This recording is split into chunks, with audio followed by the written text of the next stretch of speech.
कार्रवाई के लिए तैयार रहे लापरवाह अधिकारी। नीट छात्रा मामले में जिन लोगों ने डाला पर्दा, उन लोगों के खिलाफ कानूनी एक्शन में सम्राट चौधरी डीजीपी एसआईटी को किया तलब। आंखों में आंसू, दिल में अंगारे लेकर बिहार के डिप्टी सीएम ने कर दिया ऐलान, दोषियों की कब्र खोद कर लेंगे दम।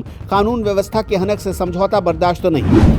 बिहार के योगी का एक्शन देख कांपे अधिकारी, कार्रवाई देख बोला बिहार वाह सम्राट चौधरी। प्रोपेगेंडा नहीं आएगा काम, जहानाबाद की बेटी को मिलकर रहेगा इंसाफ। सम्राट चौधरी का असली एक्शन तो अब दिखना शुरू हुआ है। एक साथ अब अधिकारियों की क्लास लगने वाली है। इस बात की भी चर्चा है कि डिप्टी सीएम कुछ अधिकारियों की उनकी लापरवाही की वजह से बली ले लेंगे, यानी नौकरी से हाथ धोना पड़ सकता है इन सबको। क्योंकि नीट की तैयारी करने वाली छात्रा के साथ जिस तरह जघन्य कांड हुआ, उसने सच में देश को हिला कर रख दिया। पटना के शंभू हॉस्टल की घटना ने पूरे बिहार को झकझोर कर रख दिया है। नीट की तैयारी करने वाली जहानाबाद की बेटी के साथ जो हुआ, उससे लोगों में भारी गुस्सा है। अब इस गुस्से की गूंज सरकार के गलियारों तक पहुंच गई।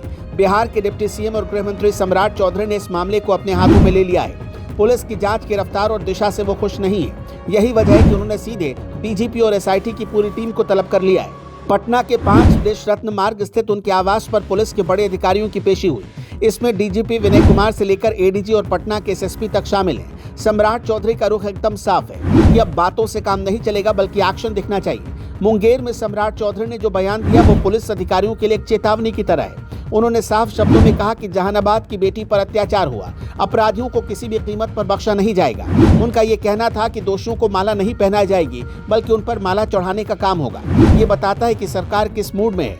उनका मानना है कि ऐसे लोग समाज में रहने लायक नहीं है। गृह मंत्री का ये कड़ा तेवर बता रहा है कि वो इस मामले में लीपापोती बर्दाश्त नहीं करेंगे। जांच रिपोर्ट में देरी और पुलिस की कार्यशैली पर उठते सवालों ने उन्हें नाराज कर दिया है। अब अधिकारियों को हर एक सवाल का जवाब देना होगा। लापरवाही बरतने वाले पुलिस वालों पर कार्रवाई की तलवार लटक गई है। सम्राट चौधरी ने स्पष्ट निर्देश दिया कि जांच पूरी तरह स्वतंत्र हो और हर पहलू को खंगाला जाए। जो भी दोषी हो, चाहे वो कितना भी रसूखदार क्यों ना हो, उसे छोड़ा नहीं जाएगा। ये बैठक और गृह मंत्री का गुस्सा इस बात का संकेत है कि अब इस केस में बड़े फैसले लिए जाएंगे। जहानाबाद की बेटी को इंसाफ दिलाने के लिए सरकार अब फ्रंट फुट पर आ गई है। आने वाले दिनों में कुछ बड़े अधिकारियों पर कार्रवाई की खबर आ सकती है। जनता की नजर अब गृह मंत्री के अगले कदम पर टिकी है। सम्राट चौधरी ने यह भी साफ कर दिया है कि पुलिस को पूरी छूट दी गई है।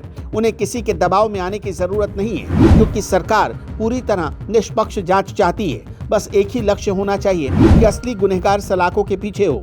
जिस तरह से उन्होंने अधिकारियों को तलब किया, उससे महकमे में हड़कंप मचा हुआ है। जो अधिकारी अब तक मामले को हल्के में ले रहे थे और दबाने की कोशिश कर रहे थे, उनकी नींद उड़ गई है। गृह मंत्री का ये सीधा संदेश है कि कानून व्यवस्था से खिलवाड़ करने वालों की जगह अब सीधे जेल में होगी। बेटी के इंसाफ की लड़ाई अब सरकार अपनी लड़ाई मानकर लड़ रही है। सम्राट चौधरी के इस एक्शन पर आप क्या कहना चाहते हैं दोस्तों? हमें कमेंट में जरूर बताइएगा।